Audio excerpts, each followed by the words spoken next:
नुसल्ली व नुसल्लिमु अला रसूलिल करीम अम्मा बाद अऊज़ु बिल्लाहि मिनश शैतानिर रजीम बिस्मिल्लाहिर रहमानिर रहीम मन युतिल हिकमता फ़क़द ऊतिया खैरन कसीरा सदक़ल्लाह। दर्स मसाइल में मैयत को नहलाने का बयान जारी है। गुज़िश्ता दर्स में अर्ज़ किया था मैयत को किस तरह नहलाया जाए और मौत के बाद मैयत को नहलाना ये फ़र्ज़ किफ़ाया है। अगर किसी ने गुस्ल न दिया, ऐसे ही दफन कर दिया तो आबादी में सब लोग गुनहगार होंगे और चंद लोगों ने गुस्ल दे दिया तो सब से साक़ित हो गया। उसका तरीका भी दोपहर को जिक्र किया था। गुस्ल का मसला, नहलाने वाले के पास खुशबू सुलगाना मुस्तहब है। लोबान वगैरह जलाते हैं ना, तो जो नहलाने वाला हो उसके पास खुशबू सुलगाना मुस्तहब है कि अगर मैयत के बदन से बू आए तो उसे पता ना चले खुशबू, वरना घबराएगा कि कैसी बू है। नीज उसे चाहिए कि बक़द्र ज़रूरत आज़ाई मैयत की तरफ नज़र करे, जहाँ जो आज़ा देखने से हर्ज नहीं, उस आज़ा को मैयत के देख सकता है। बिला ज़रूरत किसी अज़्व की तरफ न देखे। ज़रूरत ना हो तो मैयत के अज़्व की तरफ बिला ज़रूरत कोई हिस्से की तरफ न देखे। मुमकिन है कि उसके बदन में कोई ऐब हो जिसे वो छुपाता था और मौत के बाद पता चल गया। मसला अगर वहाँ उसके सिवा और भी नहलाने वाले हों तो नहलाने पे उजरत ले सकता है। उजरत नहलाने वाला ले सकता है, मगर अफजल ये है कि न ले। मगर लेगा तो कोई गुनाह नहीं है। देते हैं ना मुगस्साल को, नहलाने वाले को, नहलाने वाली को। और अगर कोई दूसरा नहलाने वाला ना हो, एक यही नहलाने वाला है, तो उजरत लेना जायज नहीं है। तो उजरत लेना, कोई नहलाने वाला नहीं है, यही एक नहला सकता है, तो अब इसको उजरत लेना जायज नहीं। ये तो मजबूरी का फायदा हुआ।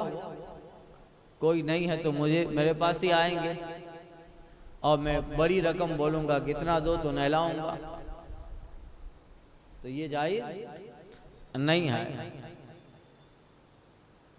जुनूब नापाक आदमी या हैज़ और निफास वाली औरत का इंतकाल हुआ तो एक ही गुस्ल काफ़ी है।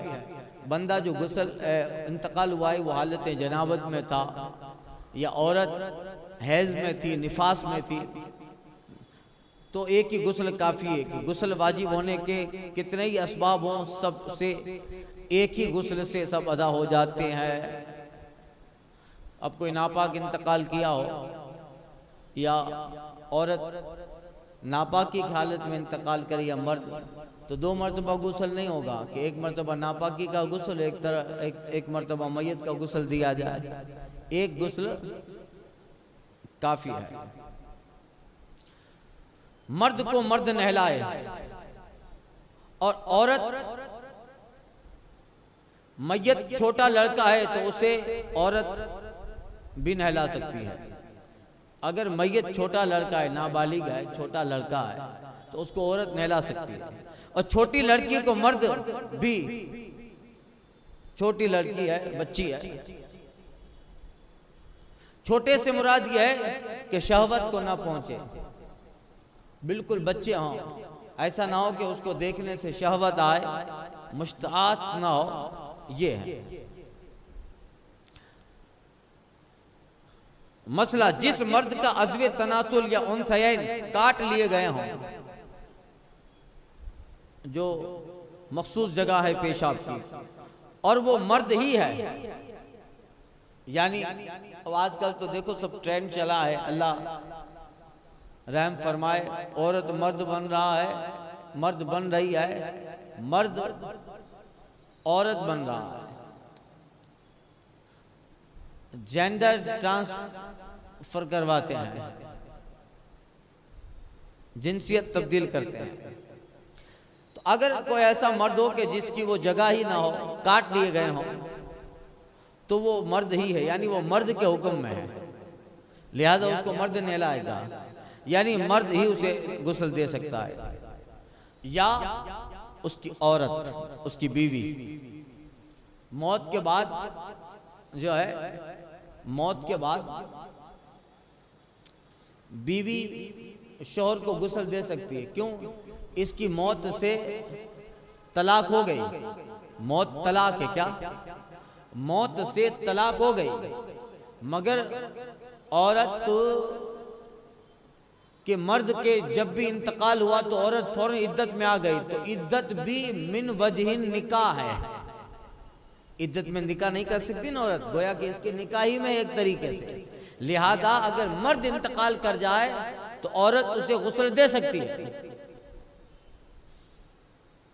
और अगर औरत इंतकाल कर जाए तो मर्द गुस्ल नहीं दे सकता कि निकाह टूट गया। मर्द के लिए तो इद्दत है ही नहीं, मर्द के लिए तो इद्दत है ही नहीं, समझे ना। कहीं ऐसी सिचुएशन हो कि कोई नहलाने वाला न मिले तो बीवी नहला दे अपने शौहर को। औरत अपने शौहर को गुस्ल दे सकती है, जबकि मौत से पहले या बाद कोई ऐसा मर्द, ऐसा अम्र न वाक़ हुआ हो जिससे उसके निकाह से निकले। मसलन शौहर के लड़के या बाप को शौहवत से छुआ, मसलन शौहर के लड़के या बाप को शौहवत से छुआ बीवी ने, मर्द की, ये मुसाहरत के मसले हैं, आगे आएंगे।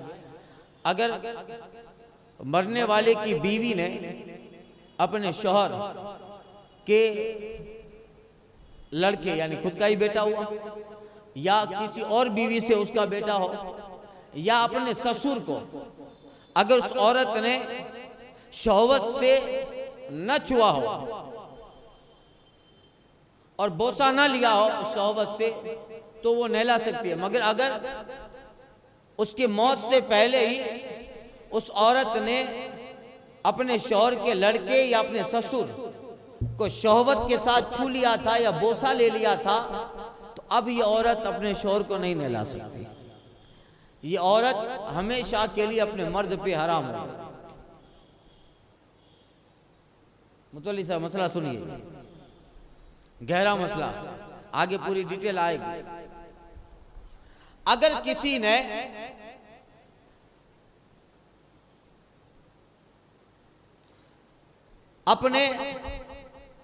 अगर किसी मर्द ने, चलो किसी मर्द ने अपनी बेटी को माज़अल्लाह शौहवत से छू लिया, बेटी को, तो उसकी बीवी हमेशा के लिए उस पर हराम होगी, फिर निकाह से भी जायज न होगी।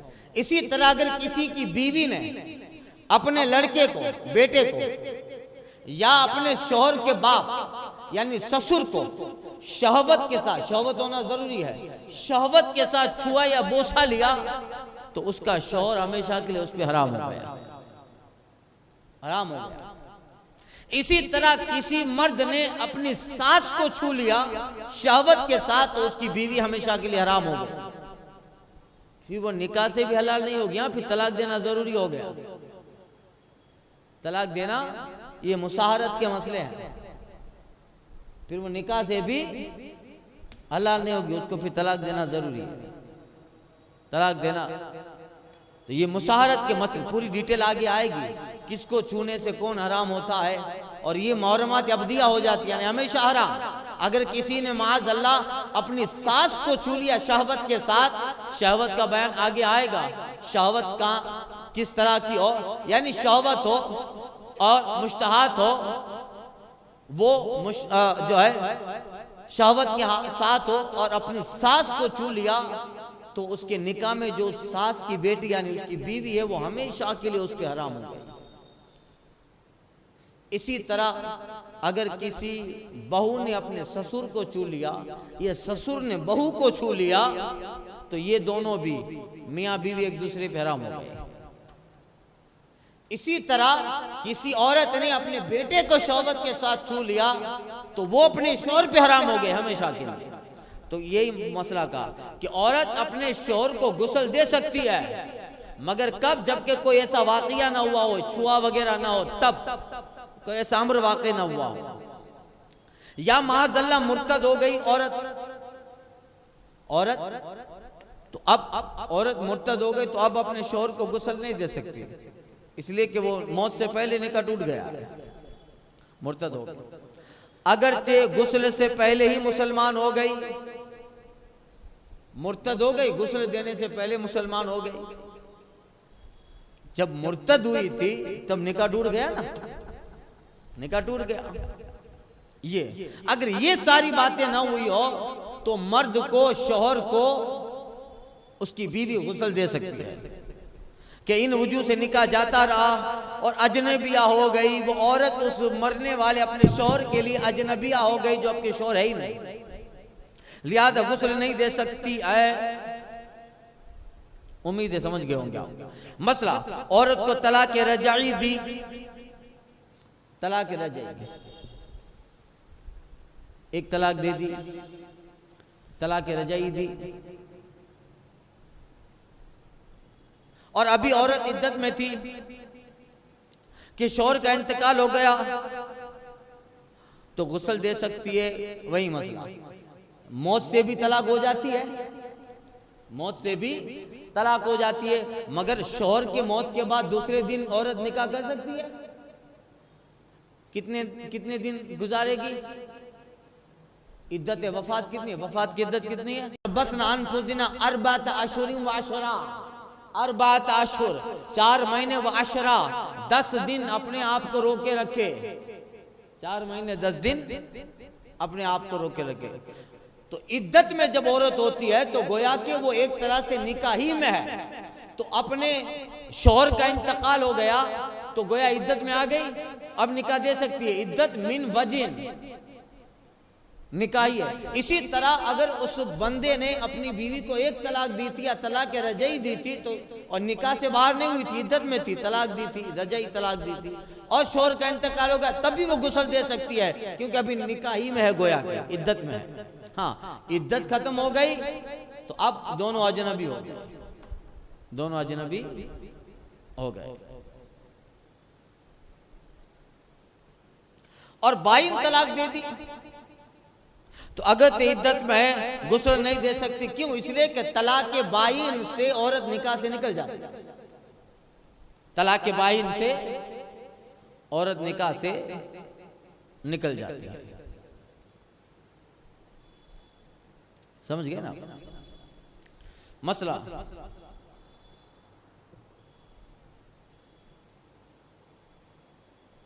औरत मर जाए तो शौहर न उसे नहला सकता है, न छू सकता है। औरत मर जाए तो उसका शौहर उसे नहला भी नहीं सकता, छू भी नहीं सकता।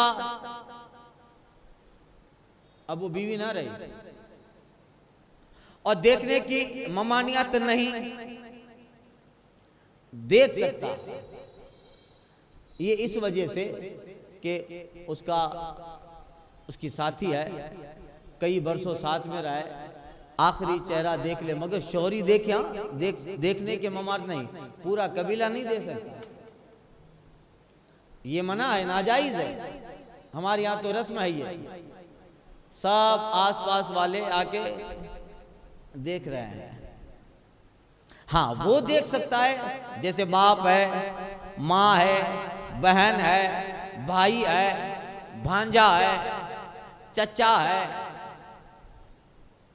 बेटा है, बेटी है, नवासा है, पोता है, पोती, ये सब देख सकते हैं। मोहल्ले वाले नहीं देख सकते, समझे? तो ये एहतमाम कीजिए कि हमारे यहाँ जो ये चला है सिस्टम है कि सब आए हैं, सब देखते जा रहे हैं, ऐसा नहीं हो, बल्कि एक कानून बनाइए कि घर के खास लोग हैं वो देख लें। घर के खास खास लोग के जिनको देखना शरीयत ने जायज करार रखा, जिनको देखने के लिए शरीयत ने जवाज रखा है वो, वरना इंतकाल किया जिंदा थी तब देखना जायज नहीं है।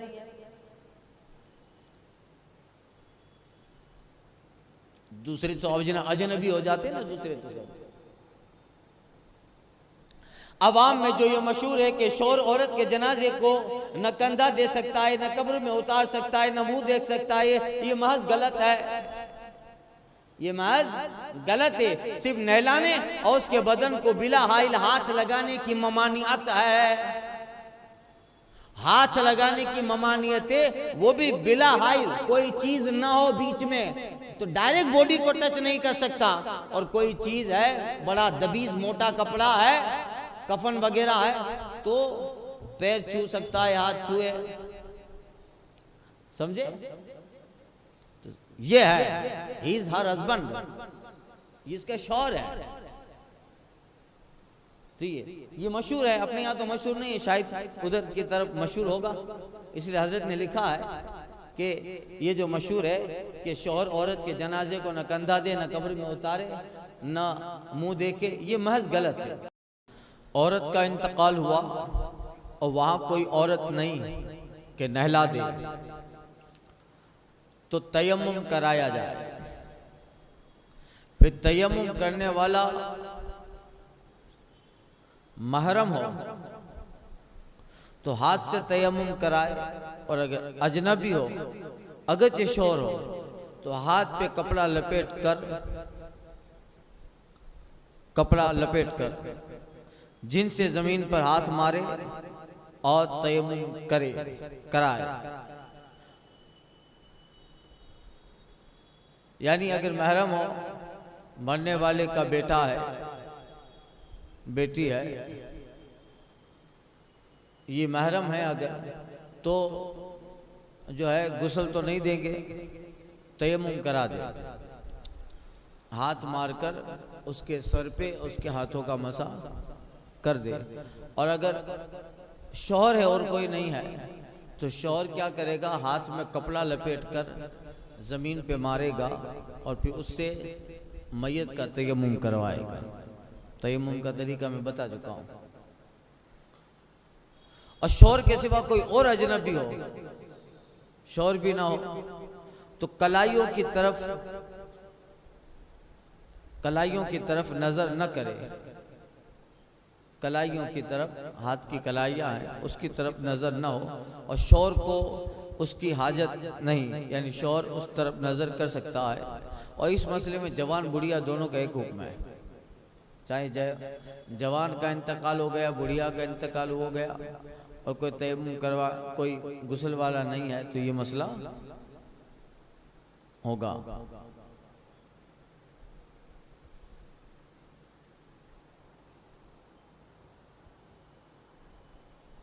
मसला, मर्द का इंतकाल हुआ और वहां कोई मर्द नहीं है, न उसकी बीवी, तो जो औरत वहां है वो उसे तयम्मुम कराए। फिर अगर औरत महरम है या उसकी बांदी, तो तयम्मुम में हाथ पे कपड़ा लपेटने की हाजत नहीं हो। अगर औरत अजनबी है कोई, तो कपड़ा लपेट कर ये तयम्मुम करवाए, उसको गुस्ल नहीं है। ये तयम्मुमी गुस्ल की मंजिल में है, जब नहाने वाला ना हो।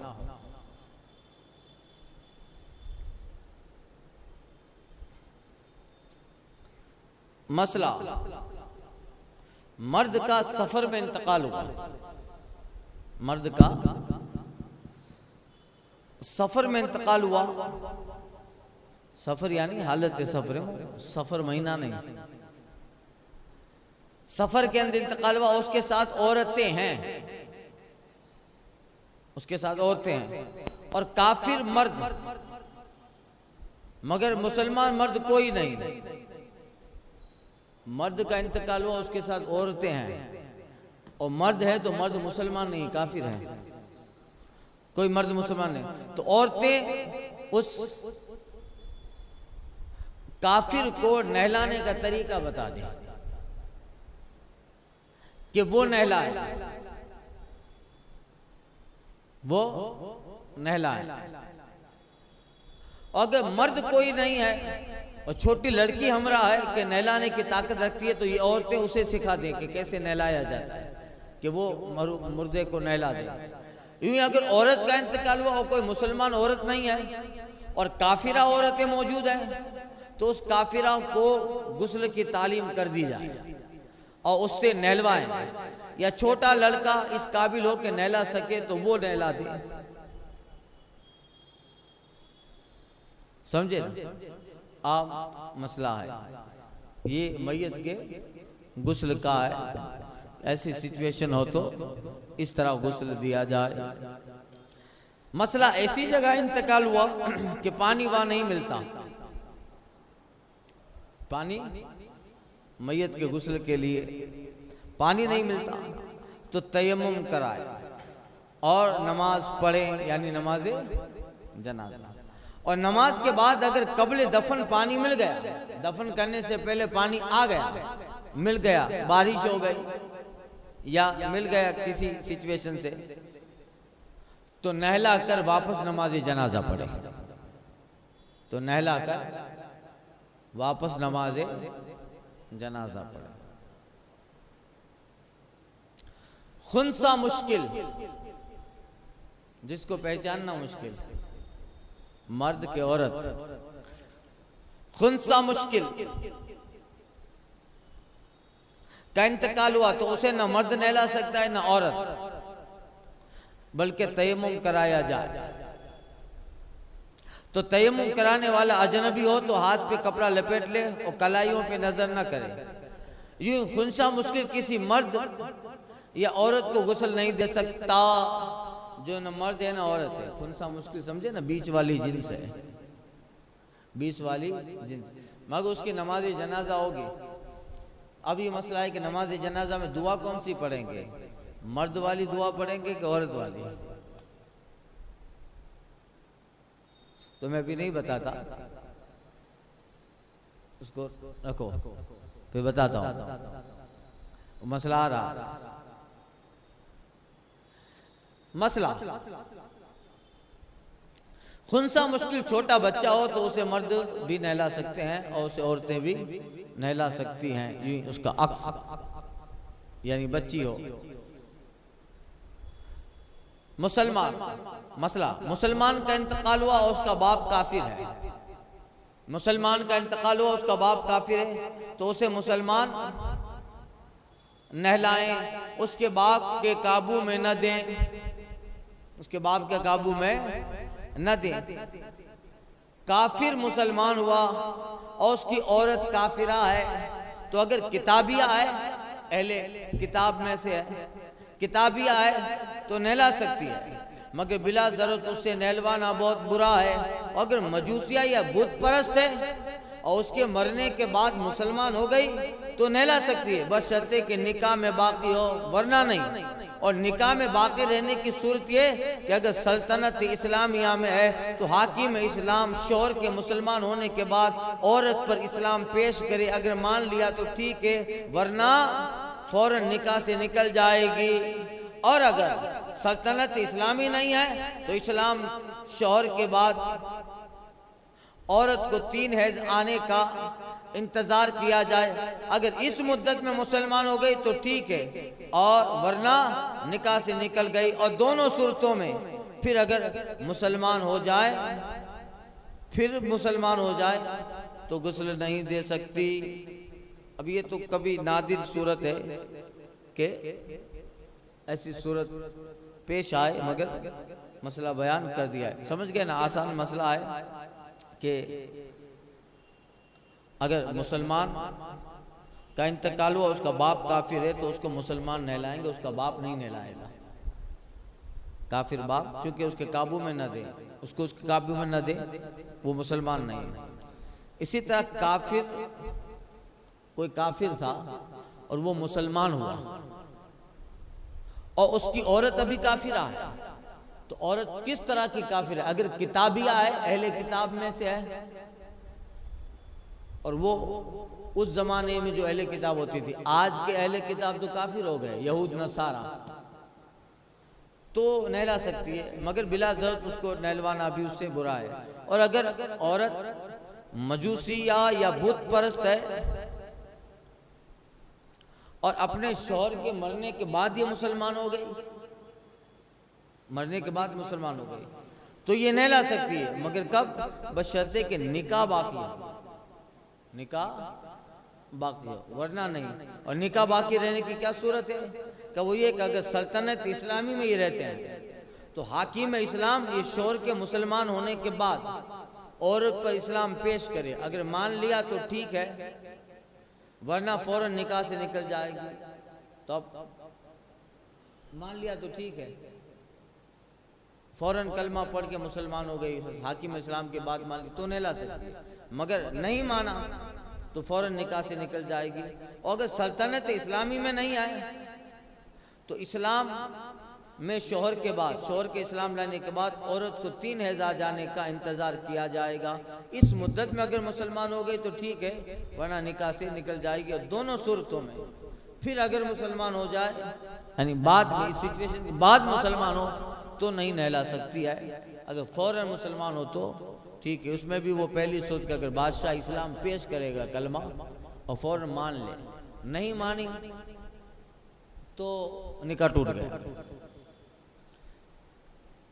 मसला मैयत से गुस्ल उतर जाए और उस पर नमाज सही होने में नियत और फ़ैल शर्त नहीं, यहाँ तक कि अगर मुर्दा पानी में गिर गया या उस पर मींह बरसा कि सारे बदन पे पानी बह गया तो गुस्ल हो गया, इसमें नियत का नहीं होता। मैयत के गुस्ल में नियत या फ़ैल शर्त नहीं है कि आप इसी तरह बैठ के गुस्ल दो, समझे कि नहीं?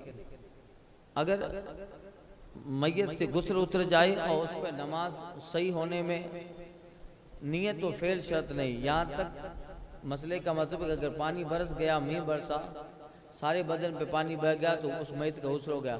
मगर जिंदों पे जो गुस्ल मैयत वाजिब है, ये उस वक्त बरी जिम्मा होंगे कि नहलाएं। जिंदों पर जो गुस्ल मैयत वाजिब है कि भाई अपने मुर्दों को गुस्ल देना है ना, फर्ज किफाया है, बमंजिल वाजिब है, उस पे वो गुस्ल नहीं उतरेंगे। अगर मींह बरसा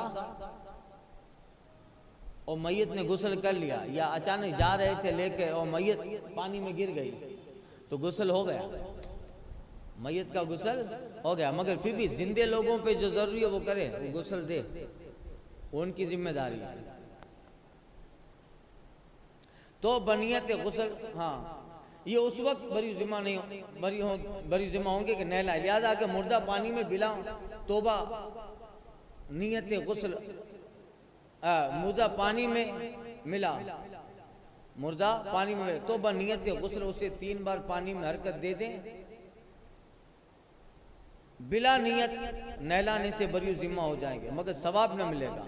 मसलन किसी को सुखाने की नियत से मैयत को गुस्ल दिया, मसलन किसी को सिखाने की नियत से, देखो मैयत को ऐसे सिखाया जाता है गुस्ल, किसी को सिखाने के लिए मरहूम को कोई आदमी है कि चलो तुमको सिखाऊं मैयत को गुस्ल कैसे दिया जाता है, तो अगर किसी को सिखाने की नियत से मैयत को गुस्ल दिया तो वाजिब साकित हो गया, मगर गुस्ले मैयत का सवाब ना मिलेगा, इसलिए कि ये गुस्ले मैयत जो था वो सवाब के लिए ना किया था, सिखाने के लिए किया था, मगर मैयत से गुस्ल हो गया। निज गुस्ल हो जाने के लिए ये भी जरूरी नहीं कि नहलाने वाला मुकल्लफ या अहले नियत तो लिहाजा नाबालिग या काफिर ने नहला दिया तो गुस्ल तो अदा हो गया। यूं अगर औरत अजनबिया ने मर्द को या मर्द ने औरत को गुस्ल दे दिया, बाद में पता चला कि गुस्ल नहीं देना चाहिए था, जो मसले पीछे गुजरा, मगर गुस्ल दे दिया तो गुस्ल अदा हो गया, अगरचे उनको नहलाना जायज न था, फिर बाद में पता चला कि जायज नहीं था, या नहला दिया तो ये नहलाने वाली औरत गुनहगार हुई कि गैर महरम है, उसको नहला दिया, मगर उसका गुस्ल हो गया। मसला किसी मुसलमान का आधे से ज्यादा धड़ मिला, आधे से ज्यादा कट गया एक, या दरिया में था जानवर खा गए, आधा, मगर आधे से थोड़ा ज्यादा किसी मुसलमान का धड़ मिला तो गुस्ल कफन देंगे, गुस्ल कफन देंगे और जनाजा की नमाज पढ़ेंगे। और नमाज के बाद वो बाकी टुकड़ा भी मिला तो उस पर दोबारा नमाज न सिर, उस पर दोबारा न नमाज, और उसके बाद बाकी टुकड़ा मिला तो उस पर दोबारा नमाज न पढ़ेंगे। एक पे मर लिया, हो गया। और आधा दर मिला, पहला मसला क्या था कि आधे से ज्यादा दर मिला, जैसे सीने तक का हिस्सा है, ये थोड़ा कम है, नीचे का हिस्सा, या पांव रान है, रान के आधे रान का हिस्सा, तो रान से लेकर ऊपर तक का मिला तो ये ज्यादा हिस्सा मिला ना। तो अगर ज्यादा हिस्सा मिला तो उसको गुस्ल भी देंगे, उस पर नमाज जनाजा भी पढ़ेंगे। मगर फिर नमाज पढ़ने के बाद दूसरा हिस्सा भी मिल गया तो अब उस पर नमाज और गुस्ल नहीं है। हाँ, अगर आधा दर मिला तो उसमें सर भी है, जब भी तो यही हुक्म है। और अगर सर ना हो या तूल में, लंबाई में सर से पांव तक, सर से पांव तक दाहिना या बायां एक जानिब का हिस्सा मिला तो इन दोनों सूरतों में न गुस्ल है, न कफन, न नमाज, बल्कि एक कपड़े में लपेट कर उसको दफन कर दें। ये मसाइल अक्सर पूछते हैं लोग, जो है पूछे जाते हैं। जैसे डॉक्टर ने किसी का पांव काटा है तो पांव का क्या क्या है, किसी का हाथ काटा है, तो इन सब चीजों पे नमाज जनाजा नहीं है। तो ये